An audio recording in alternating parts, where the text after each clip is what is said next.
appointments, eh? 20 years. I have to ask, where the hell have they gone? They go, well, I think there's something about old age, that the older you get, the quicker the years go. And for us, of course, the conference is a defining moment, so we begin planning for it in February, and before we've turned around, it's September. So welcome to the conference, and I hope you've had a good one this morning. Certainly what I've seen has been outstanding. I want to just cover a few primary points for you and see if I can link it back to what the other folks have been talking about. So when I was asked for what would I call my presentation, and I hadn't of course even thought about what the presentation was, I went for this notion of sustaining performance. Now before I go any further, I sort of feel that I should explain this tie. I've spent 44 years in fact as a consultant, much of that dedicated to getting people to change the way they think and behave. So when I look at all these youngsters on the stage with no tie on, my immediate response was, fuck it, I'm going to wear a tie.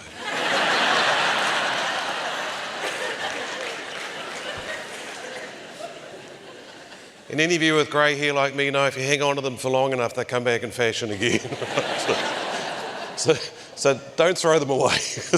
In 20 years' time, it'll be the done thing to wear them. So the notion of sustaining success, and I just want to clarify the definitions in terms of what do I mean. So I just want to say a few key points around this. One is there's no such thing as a magic pill. There's no such thing as one size fits all. What you've seen here this morning is a number of different views on very different journeys, all striving for a similar goal. So the notion of sustaining success is not about forever being outrageously successful and we're constantly growing, etc. So I rather like this little definition in the brackets, to sustain great provocation, because we live in an age of disruption, of digital disruption, and where these disruptive companies almost take pride in putting other organisations out of business and being the disruptor. And that is the reality of our existence now. So often this whole notion of sustainability in a commercial or in an organisational sense, and thus the icons are designed to represent this, is it could be around innovation, it could be around continuous improvement, it could be around overcoming obstacles, or it could be just surviving the arrows of outrageous fortune that come towards us from time to time from an increasingly competitive global marketplace that we function in. So it may be just still being around after a long time, it might be putting up with that disruption and surviving through such disruption because you have an exceptionally high quality product, or whatever it might be. And success, of course, is a word that's used in a lot of different contexts, and very simply it's just a favourable outcome. So the favourable outcome might be surviving. It might be putting up with this dramatic change that's happening in the marketplace, but staying true to your own values rather than throwing them out and panicking and getting into crisis mode, etc. So one way of illustrating the why is it, I mean, you've seen some amazing stories this morning around organisational culture and the importance of it and the relationship with the leadership, etc. So why is it that this is so all-encompassing? And of course we read in the media pretty much every day around the impacts of culture, and particularly in terms of collateral damage, as Rob talked about. So I thought a simple way of saying this in not too many words is to take a classic business model. So Michael Porter's strategic model, which proposes certain primary functions and support functions. And again, if you'll forgive me using the word because I really feel passionate about it, who the fuck thinks human resources is a support function? Really? That's how mechanistic this model is. It really is. Just think about that for a moment. I mean, chief executives talk to me about their organisation as if their organisation is separate to the 200, 2,000, 20,000 people that exist in that organisation. And I simply ask them the question, what would happen tomorrow if every employee of your organisation got out of bed, looked at their watch and said, oh, screw it, I'm going back to bed for the day? You would not have an organisation. You could not have these primary functions of inbound logistics operations and all these other big words. It is not a support function, it is a surrounding function. So one of the reasons why culture has so much to do with sustaining success is it wraps itself around all of that stuff. The decisions we make about the primary functions, operations, logistics, marketing, service, sales, etc., are influenced by the organisation's culture, because the organisation's culture influences how people make decisions and how they use the information that they base those decisions upon. And so I want to make the point for all of us, and I'm sure I'm preaching to the converted here, is that culture is not an HR function. Culture is an execution function. And so therefore, by definition, it belongs to the executives. And so what you see in some of these amazing organisations, I mean, you've just had Kate tell the SHAPE story. One of the only accreditation training programs I run nowadays is our organisational development one, which is where people come to learn about how to use our organisational culture inventory and organisational effectiveness inventory, aka the AHRI OEI. And it's a 3-day workshop. I do about 2 of them a year. But I'm just telling you that because one of the indications of the commitment that the executives at SHAPE made is that the Chief Operating Officer and the Chief Strategy Officer actually attended that 3-day workshop. They became accredited in the AHRI OEI, not so that they could buy it or they could use it, but they could now understand it in so much more depth when it's applied. So ask yourself this question: would your CEO go on an accreditation workshop on a tool you're using? That's a challenging question for you. So it is an issue of execution, because we know, and there's literature abound on this, that culture is not so much about strategy, but it's about the execution of that strategy. So a couple of quotes from a couple of very important people in our world of organisational culture. In fact, I would not hesitate to say that these are the 2 great thinkers of our time about culture. And please note, neither of them are me.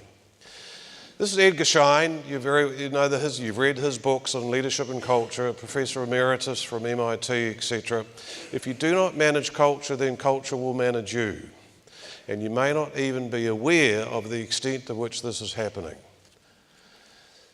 Very apt today, so that when Rob Cook talks about collateral damage, this is this stuff. You're not aware what it's doing to you.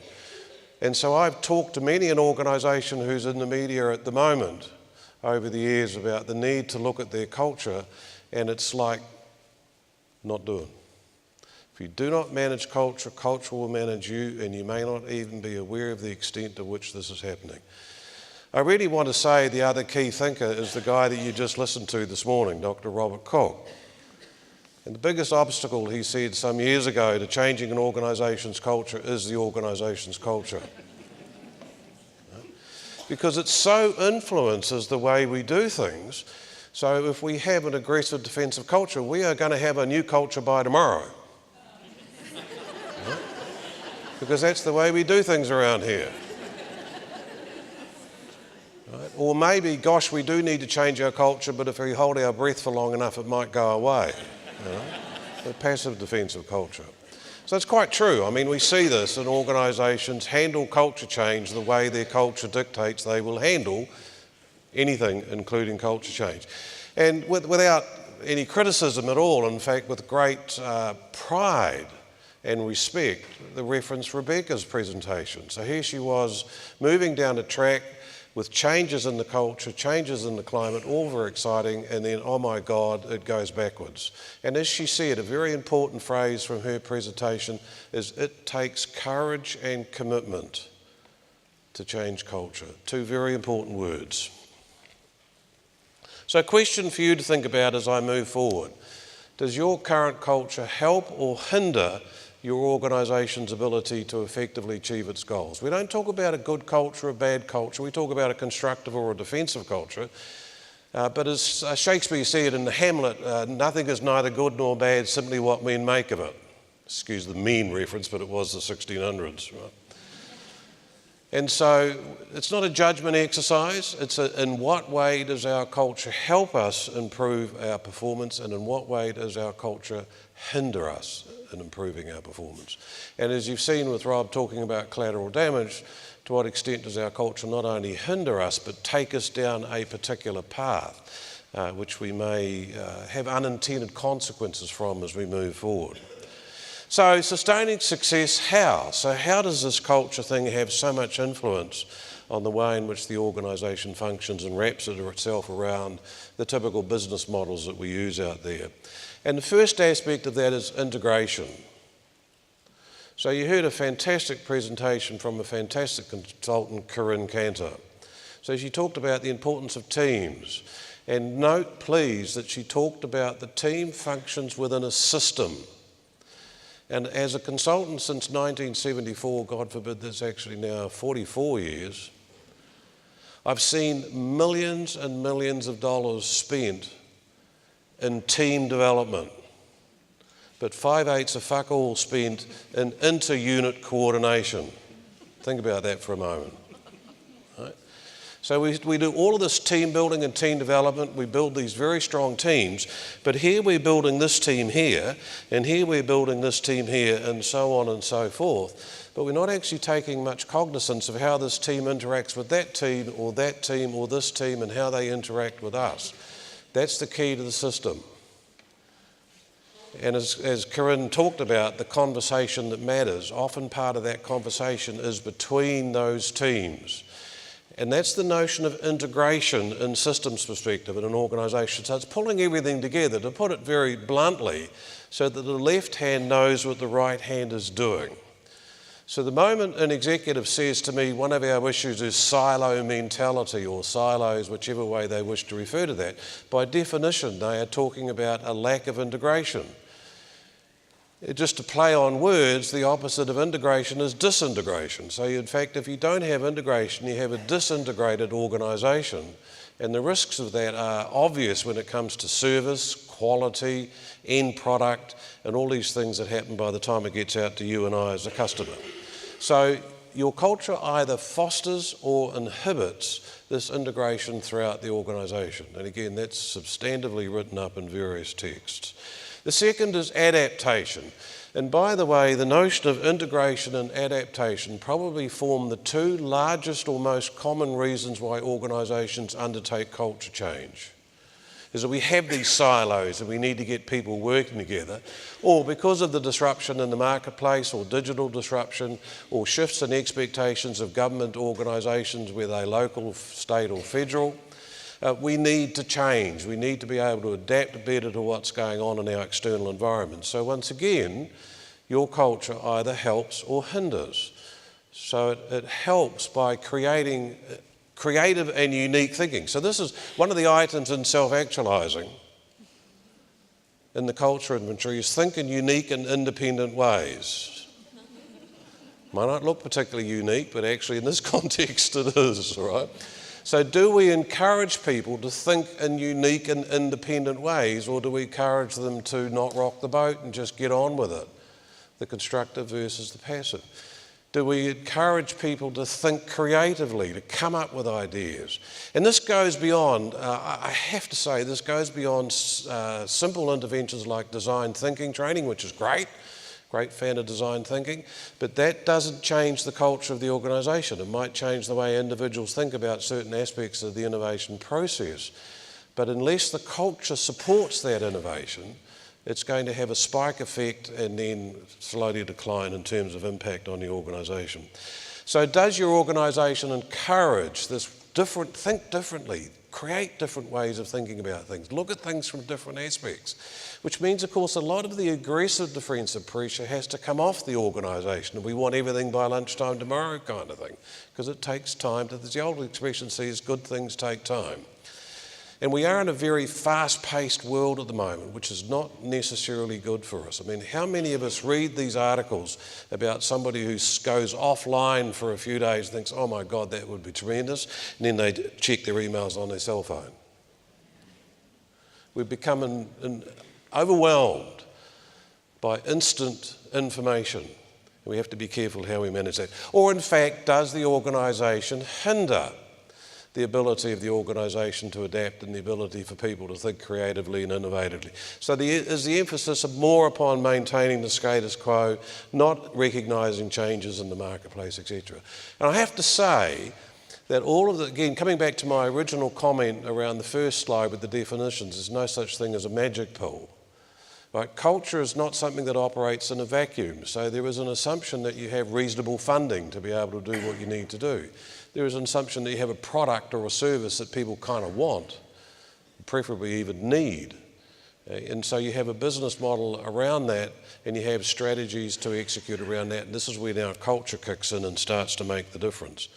If you can get those two together, you'll get the sort of results that Kate has shown you here with this incredible relationship between culture and performance that the SHAPE folks have been able to do. And think about it. I mean, they're rather unique people. Think about a bunch of builders. What was it? I can't remember the number. It was about 20 years ago. A bunch of builders getting together and naming a company after an Egyptian goddess rather than Smith & Brown Construction Limited or something like that. So that alone is an indicator that there's some creativity in there. Just unfortunately, I mean, someday somebody might start a terrorist group called HS, unfortunately, which means, you know, we might need to change our name.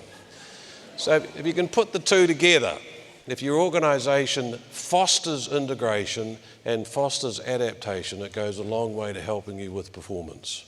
Many of you sitting in the audience are coaches, and I was intrigued. I can't remember whether it was last year's conference or the year before, where we had the title Leadership Culture, It's a Two-Way Street. And we not only talked about culture, but we very specifically talked about leadership in some detail at that conference. And a couple of people said to me, you know, the conference is always about culture. It's great to have somebody talk about leadership. I just want to make the point that actually they're wrong. Because leadership, again, doesn't happen in a vacuum. It impacts culture, the so-called leadership culture performance. And with Christian's illustrations this morning around the Pernod Ricard use of the leadership impact and management impact tools, you see that relationship time and time again in terms of the impact that I have as a manager on my people and therefore how that influences the culture. Because remember, if we haven't defined culture for you yet this morning, this is where it's quite specific. It's the shared beliefs, norms, and expectations about how people behave in order to get ahead, fit in, and in some instances simply survive. So it's the shared beliefs, norms, and expectations. And so these norms govern the way, because they are norms, these norms govern the way we do everything. So if I walk down the stage to one of you and put my hand out to shake it, you would probably grab it and shake it, because that's what you do when somebody walks towards you with their hand out. That's a norm, that's a social norm. Why do we do that? Why don't we knock ankles or rub knees together, right? Or being a good Kiwi, the Māori tradition of the hongi with the nose, right? These are simply social conventions that we use to greet people. And so your organisation has 1,000,001 social conventions, 1,000,001 norms about how you do things. And just like you unthinkingly put your hand out to shake it, you unthinkingly do things that affect how you think. So I wanted to end with this slide here, the leader's impact on culture, to reiterate the important role that you as a one-on-one coach, if that's what you're doing, has on culture. So again, this is based on the work of Dr. Robert A. Cook, Rob. The direct impact and the indirect impact. So much of our coaching in a one-on-one scenario is around the top half, not necessarily around the bottom half. The more we can push you towards the bottom half, the better. Okay? So typically your coaching will be around the leader's direct impact on culture. So if you're coaching me, it'll be about how I think, it'll be about how I behave, it'll be about how I impact the people that I'm managing, it'll be how I impact the people that I'm leading. So, Shaun, did you think about when you did this at last week's meeting, this happened here and what the relationship might be, etc., etc. And you will very well coach me through how to handle that scenario a little bit more effectively or constructively next time round. But the bottom half, leaders make decisions individually and collectively.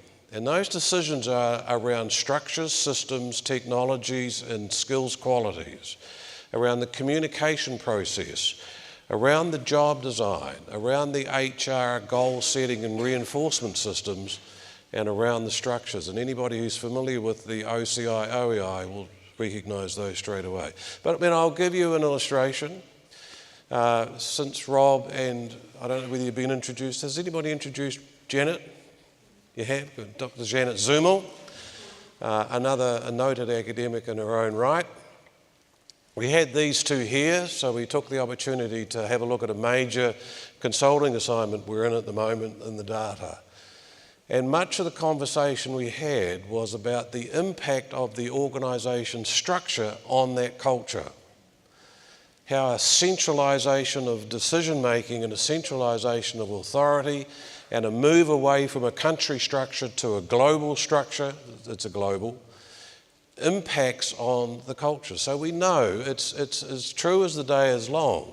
The more centralised the decision-making, the less the authority, autonomy and influence at the far-flung regions, the more passive the culture is going to be. Because I don't think I can influence anything, so therefore the norms now are around just do what you're told and keep yourself out of trouble and make sure you know who to talk to, when to talk to and all the rest of it. So that's fine, we're having that conversation, but I know I'm about to have another conversation with a global company that has just adopted that structure.